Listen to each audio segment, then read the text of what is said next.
MNRD Staff Committee on Government Reform U.S. House of Representatives MA 2003 Fact Sheet. The Bush administration's contracts with Halliburton.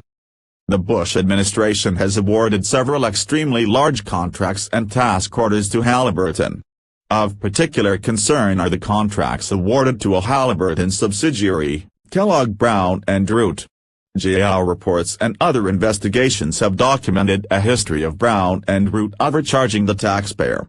Yet despite this history, the administration has awarded Brown & Root lucrative government contracts, including a recent contract for oil-related work in Iraq that is worth up to $7 billion and that was awarded secretly and without any competition. The administration has also awarded contracts worth hundreds of millions of dollars for work in Iraq to a select group of U.S. companies, with only limited competition.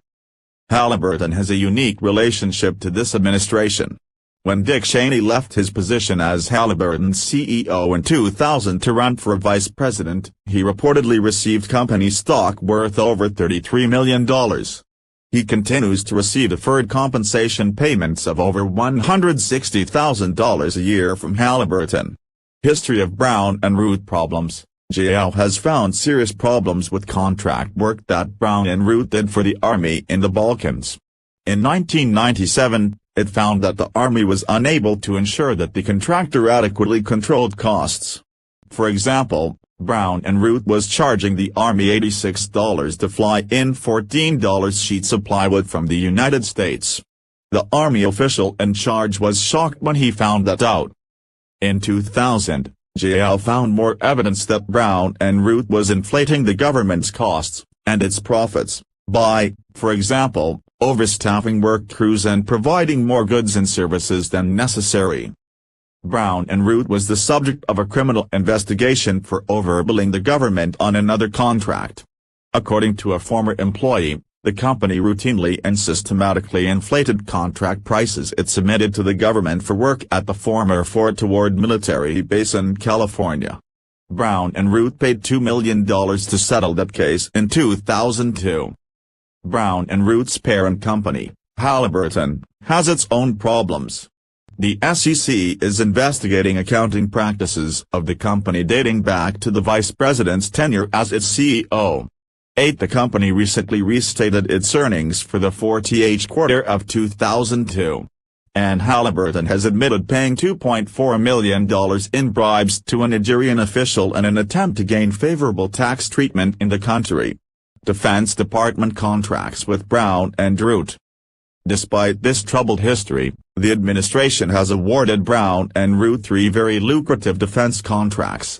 In 2001, Brown & Root won a $300 million contract to provide support services to the Navy, despite a bid protest by rival bidder that GAO upheld.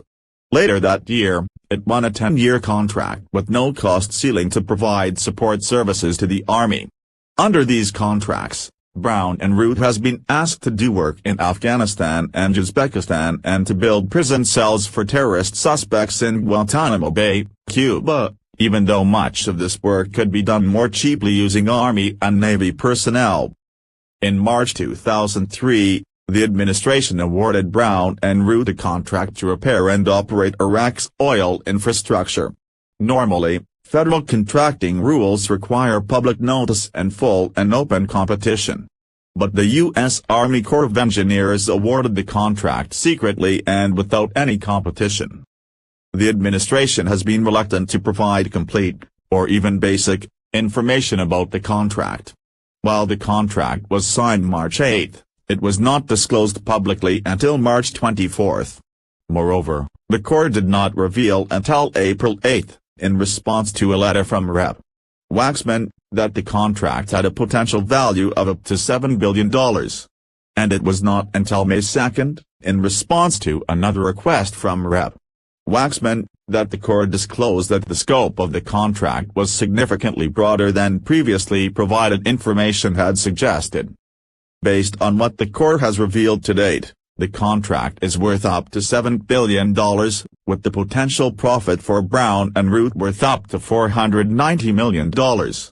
The Corps has said the actual value of the contract may end up being less than that. According to the Corps, it may be only around $600 million. Nonetheless, the fact that the Corps would issue such a large contract without competition is highly unusual.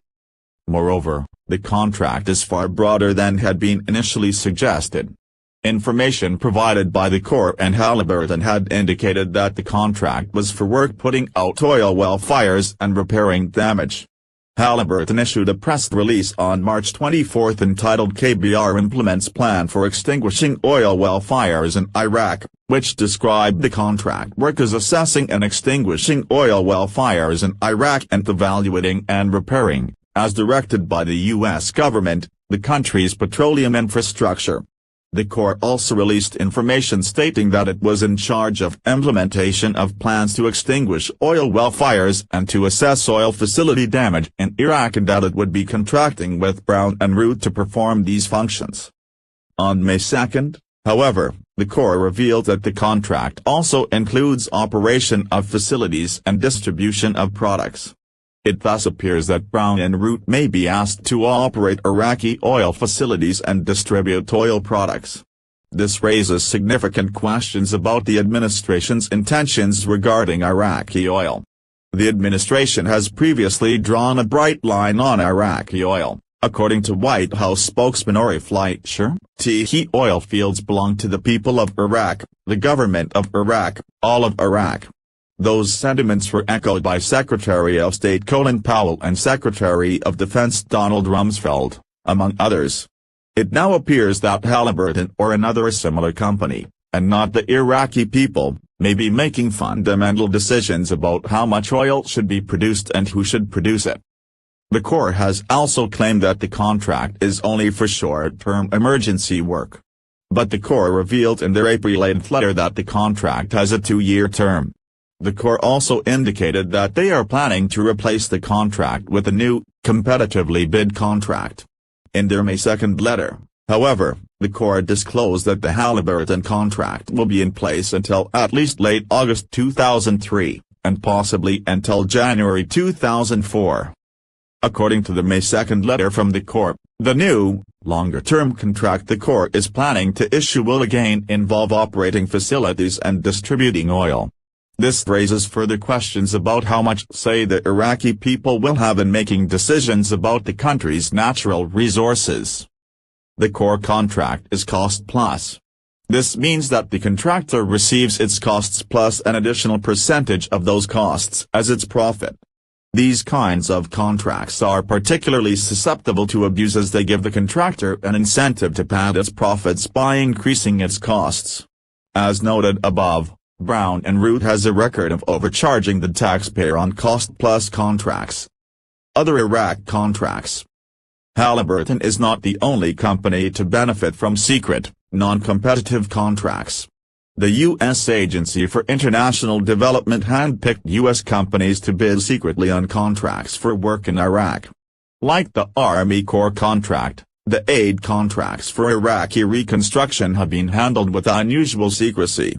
Aid secretly handpicked a select few domestic companies to bid on 9 contracts for services including airport administration, education, public health, and personnel support. The 8 contracts that have been awarded are together worth up to $1 billion. And they may be worth much more, depending on whether and how they are renewed. Halliburton was one of 5 companies asked by Aid to bid on a $680 million contract to rebuild Iraq. Like Halliburton, the other companies bidding, including Parsons, Fluor, and the eventual winner, Bechtel, are heavy Republican contributors. Between them, these companies reportedly contributed $3.6 million over the past 2 election cycles, 2/3 of which went to Republicans. After the controversy over the Army Corps contract, Halliburton announced that it would not bid on the aid contract. It has indicated it may instead opt for a still lucrative but lower-profile subcontracting role. Aid has not identified all of the companies that were selected to bid on its contracts, and it has given shifting and at times contradictory explanations of why it did not use full and open competition. For example, AID has said that it limited the eligible companies to those with a security clearance. But it turns out that some of the companies that were asked to bid did not actually have security clearances. In fact, in one case, AID found out after choosing a contractor that the contractor did not have a clearance. AID awarded the contract to the contractor anyway. AID has also said that it is required by federal law to use U.S. companies. However, AID can waive this requirement. In fact, it did so with respect to subcontractors on the Iraq contracts. But AID declined to invite any non-U.S. firms to bid on the actual contracts. More information about the administration's contracts with Halliburton and other companies can be found at www.reform.house.gov/invs_admin/admin_contracts.htm.